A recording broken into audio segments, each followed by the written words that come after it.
Hello everyone, welcome to another Rangers Review special. We're going to delve deeper into deadline day signing Derek Cornelius, who arrived, of course, on loan for the season from Marseille. Rangers having an option to buy next summer. It brings me great joy to say that we're joined on the programme by Byllel from the wonderful Marseille podcast you can find on YouTube, La Minute OM, which covers Marseille in great detail. Byllel, thank you very much for coming on. How's it going?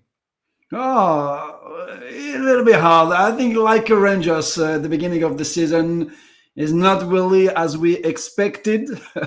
So we lost 2 games and won just 1 game. And this week will be, or the next week will be really huge because we're going to play against Real Madrid and Paris Saint-Germain on the same week.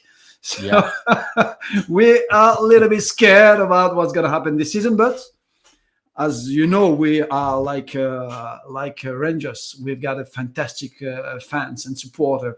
So our stadium is like a sanctuary, you know. It's really we are really willing to see what's going to happen this season because, like every season since we've got our direction, we've got many players who is coming and many players who is left. Yes, but like Rangers, yeah.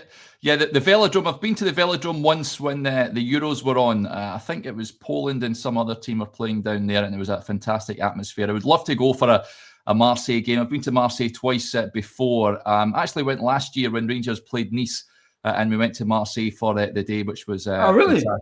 We did. Yeah, we did. Myself and my father went to Marseille, and lovely city. It's just a shame Rangers never qualified for the Champions League because we would have been playing you guys in that group stage, of course, but it wasn't to be.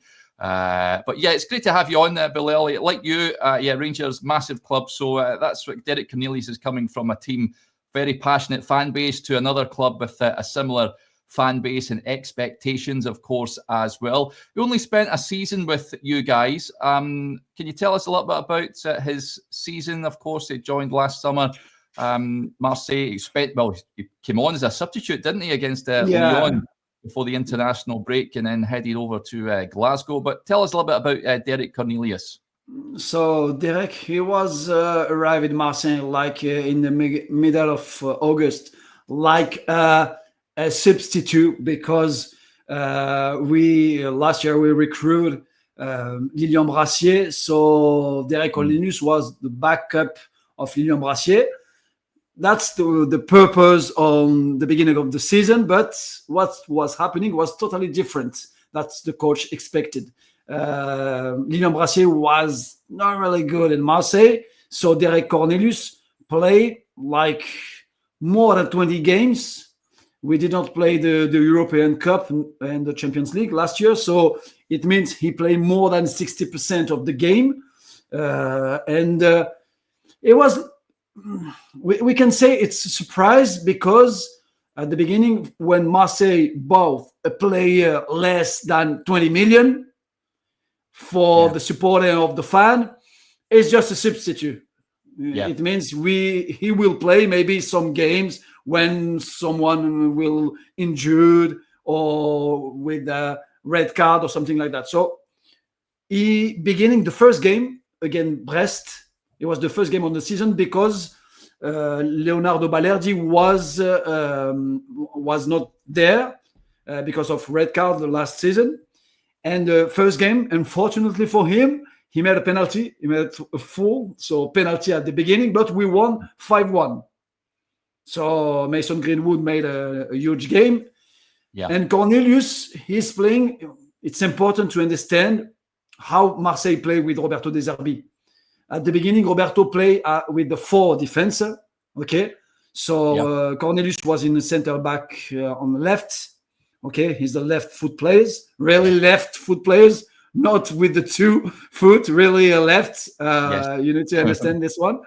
And after maybe 3 or 4 games, Roberto De Zerbi say the French league is one of the top transition player in Europe. So it means when you play in Marseille and you are a defender in Marseille, it means you are you have more than 40 meters in your back. Yeah.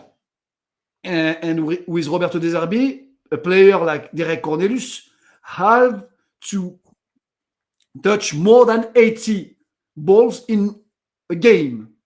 Okay. So he have a position, and he needs to be confident with the ball. That's really important for Roberto De Zerbi. Yeah. But something it's a little bit hard for Derek Cornelius. He's powerful. Is like 100 meters and 88, something like that. So he's good in the head, but he's got something really hard when you play in the Ligue 1. Is not enough pace, not enough speed. Okay. Let's talk about it. But I will tell you after, maybe if you have some question. But just remember, it was just substitute, but game after game, he was not only substitute. So he played more the game than Lilian Brassier. And Lilian Brassier was at the beginning the central back official for Marseille, but it was not really good. So Cornelius is quiet, but thinking players. He's playing with his mind, and he's feeling much comfortable with the balls, with the left, with the short pass. It's okay. It's a little bit hard for long pass. Okay. And he's got a great head. He's really good with the head. Yeah, intelligent footballer. Okay, interesting. I'm going to bring up, because you're one of the most prepared guests we've had on the show, Byllel. So I thank you for making these graphics up for us. I know that you're big on the stats on your channel. So we're going to bring up this graphic here on his physical attributes. Can you talk us through this graphic for viewers? Yeah, as I told you, so in French they say how many kilometers he did it in a game. So he's a defender. So it's not like a middle defensive. It's completely different for central back. And as you can see, sprint and Vitesse max. It means is fast or not. As you can see, sprint and the kilometer of sprints in the game is not so good as you can imagine. I'm a bit surprised about some data. They say pace, but small pace. He looks great, but in Ligue 1 in France, as I told you, the striker are so fast. Really, it's one of the situations that you cannot see. Maybe in Premier League. But in France, the striker is specific in our championship. Is really, really fast striker. So it was really hard for him because of that. And playing Marseille, because in Marseille you play close to the middle for the defender. So you have more than 40 meters in your back. So when you've got some striker so fast and you lost the ball and the stadium starts to say, "Oh, what's gonna happen, Derek? Be careful!" So it was a little bit hard. He took some red card. He took some red card, and have some penalty also. Interesting. And we've also got a graphic here of his technique. So can you tell us? I mean, it's obviously it's weighted over on this bottom left-hand side. Can you explain this one, Byllel, please? As I told you, it was really great for Roberto De Zerbi when we've got the ball. So he's pretty much sure to find a good player in a good position. So the accurate pass is really great. But as you can see, if you are talking about interception, is good also. As I told you, he likes to be really close to the striker. Really. And with the ball, short pass, it's It's really great. It's okay. He's a player with you can feel it. He's calm down. He's not really stressful players. But if we are talking about a long ball, I think it's not enough good for Roberto De Zerbi. Okay, interesting stuff. And De Zerbi's team then, I mean, we know him from his time at Brighton. He had him playing some fantastic football. I guess it's a possession-based, dominant style of play that he's adopting it at Marseille as well, where you see a lot of the ball, I would imagine, until you come up against PSG or Lyon, perhaps. The thing is, Roberto De Zerbi in Ligue 1 he's got a good position at the end. So we finished second position with Roberto De Zerbi last year. But the game was not as expected, I think. When I read the book of Roberto De Zerbi, he was really surprised about the championship. Because the team, for example, except Paris Saint-Germain, Monaco, and Lyon, the other team, they are like 9 players close to the goalkeepers. So they're scared about striker like Greenwood, like Guiri, or the striker, or like Adrien Rabiot.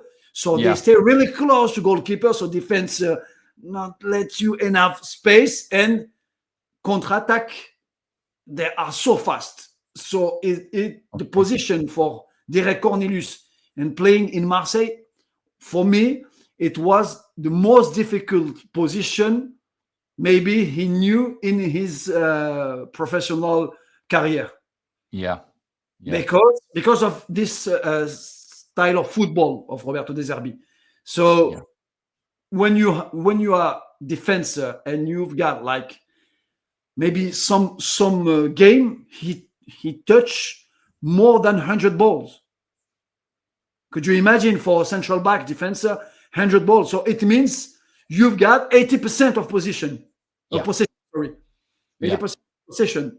That's why I don't know if the Rangers is the same or not. Similar, it's similar, Byllel.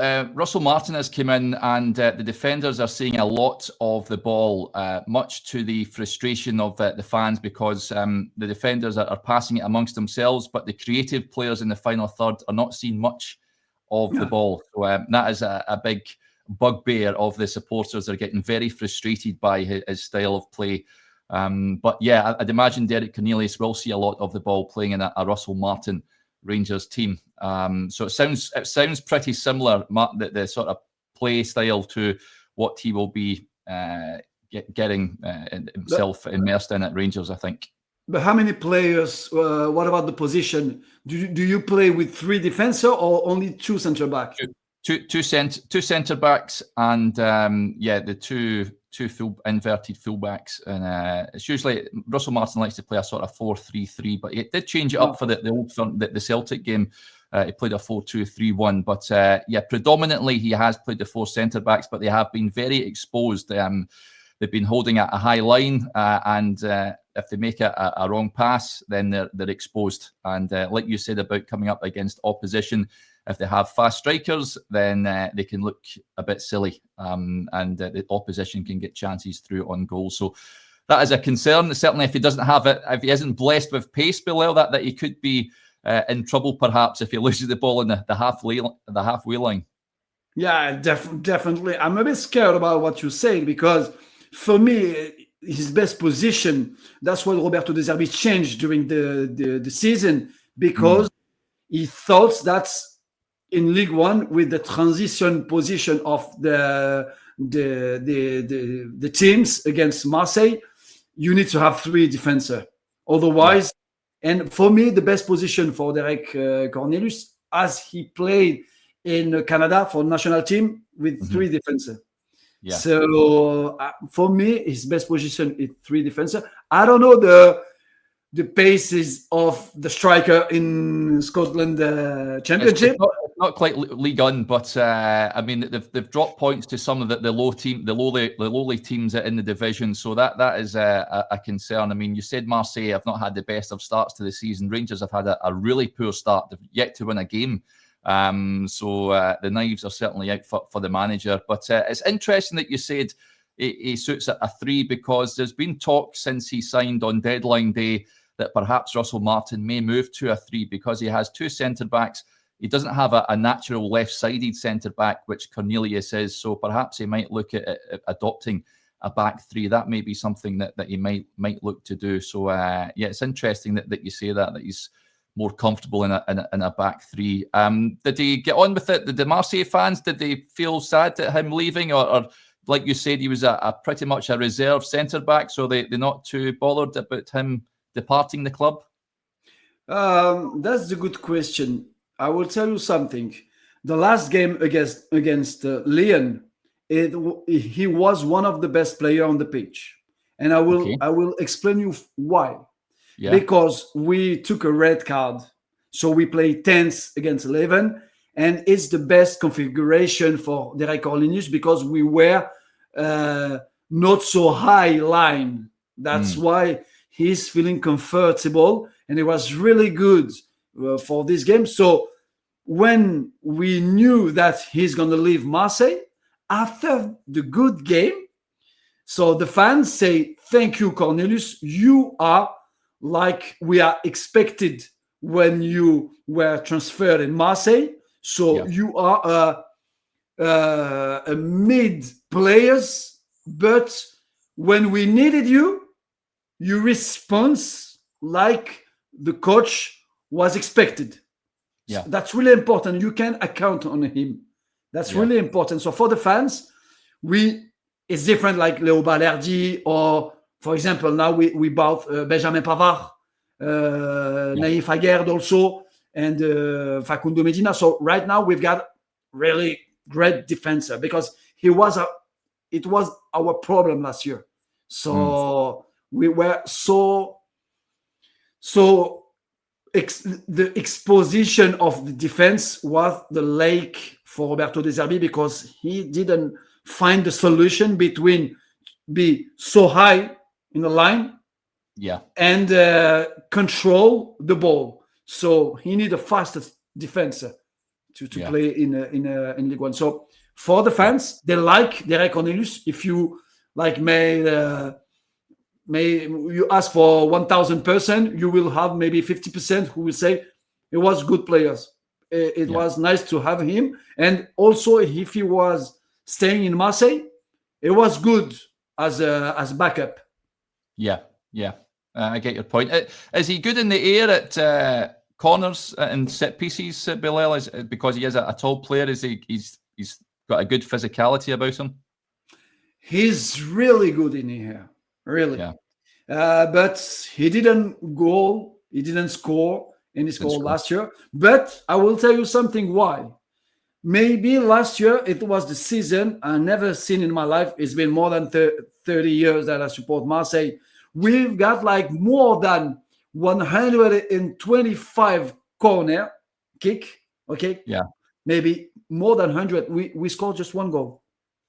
So sounds like Rangers, to be honest. Yeah, sounds very. Why is that, Byllel? Do they work on corners and free kicks enough? No, I think it's because of who should do the goal first. I think it's because of that. I'm still expecting why. How can it be possible to have Roberto De Zerbi as a coach, the coach who is just figuring out every day, every night about football? He did not find any solution. For the free kick or corner. But Derek Cornelius, when he's got like a striker and close to the striker, or when he defend, he's really good in the air. Yeah. But score is I cannot tell you because we did not score last year. So it's because of Derek Cornelius. He's really good in the air. Yeah, fantastic. And of course, it's a season-long loan with an option to buy after that. Any talk about how much do you reckon that he's valued at, Byllel? How much did you buy him from Malmo for? It was 4 million. Yeah. It Yeah, I've was seen 4 that. million. He's like 27 years old. He's got some experience. He's an international. He will play the World Cup. So it's like the football player that you need in your team. Yeah, You really need this kind of player. But be careful for the support and for your fans. It's not the kind of player who will change totally your team. yeah, yeah. I know. Yeah. I was so surprised about the game against FC Bruges. How can it Oh, be possible to lose six goals in a I game was. in the I, Champions League? Yeah, I was just happy it finished at 6. I was worried it would be 10 because it was 5 at half time, Byllel. It was really bad. But this is what I'm saying. This is the new coach that has come in and he's changing the style of play. And the players are just not suited to this style, I don't think. And it's very exposed. It's suicidal football at times, especially at teams against the quality of Bruges. It should never have been 6-0, but that is the way that Russell Martin sets his teams up, unfortunately. And that is always a danger that you're going to lose heavily to a quality team if they take their opportunities. And yeah, it was a horror show. That's for sure over there. But how about Marseille? Of course, they finished second last season in Ligue 1. As you touched on the top of the show, Byllel, not the best of starts to the season. What is a successful campaign for you guys this year? The thing is, this year we started with the fight against two players, Adrien Rabiot and Jonathan Rowe. So the two players fight after the game, the first game. So we have like the last 2 weeks was horrible for us because Adrien Rabiot was one of the top players left the team to Milan AC. So we expected to be maybe in the last part for the Champions League. We hope that we're gonna finish in the less than 24th position. We've got a good team, really a good team, and hopefully for us, we've got many problems in France regarding the TV investments. So the rights to TV investment. So we lost like 80% because of because of our league. They made so huge mistakes. So it means in France right now, a lot of the team, they don't get their best player. They sold out maybe the 10 or 12 team. They sold out their best players because of the lack of money that we have in the team. Yeah. So hopefully for us, we've got a good president. We've got Frank McCourt is from America, so he is really good as a investor in Marseille. So we expected to be in second position because Paris Saint-Germain is like I don't know if we can compare in other championship because he's got like 4 or 5 times your money, your budget, so you can compare. It's hard to. They won the Champions League last year, so it was really hard for fans of Marseille because we used to be the only one team who won the Champions League in France. Yeah. So it was a bit hard last year for Marseille fans because of Paris. You're quite right. That's the first recollection of Marseille, of course, in that famous 92-93 run when you went to the final. We play against Rangers. Two fantastic games. The 2-2 game at Ibrox and then the 1-1 game at the Velodrome. And then Basil Boli's header in the final. Exactly. Basil Boli. He's like he's working for Marseille right now. Yes, great guy. He was at Rangers for a spell in the 90s as well, but it didn't quite work for him. I think his best days were behind him, but he's certainly a big character, that's for sure. But well, it's been great having you on, Byllel. Thank you very much for giving us some insight into Derek Cornelius. Sounds like a solid defender that Rangers have acquired themselves anyway. Hopefully he's decent because they certainly need someone like that at the back because they have been shipping goals That's for sure. But yeah, if people want to go and learn more about the great work that you guys do, if you're French-speaking folks, then La Minute OM over on Twitter, and Byllel and the guys cover Marseille in great detail. Byllel, I wish you all the very best for the rest of the season. Thank you for coming on. Thank you so much, Derek. And I hope the best season for you. I know that you've got Celtic against Rangers like every year. Lucky you are. I hope for you it will be a great season, and I hope Derek Cornelius will be what you are expected for your club. Thank you so much. No, it's been great having you on. Thank you. And there you go, folks, a bit of insight into Derek Cornelius. Hopefully you enjoyed that, and we'll speak to you again soon. Bye for now.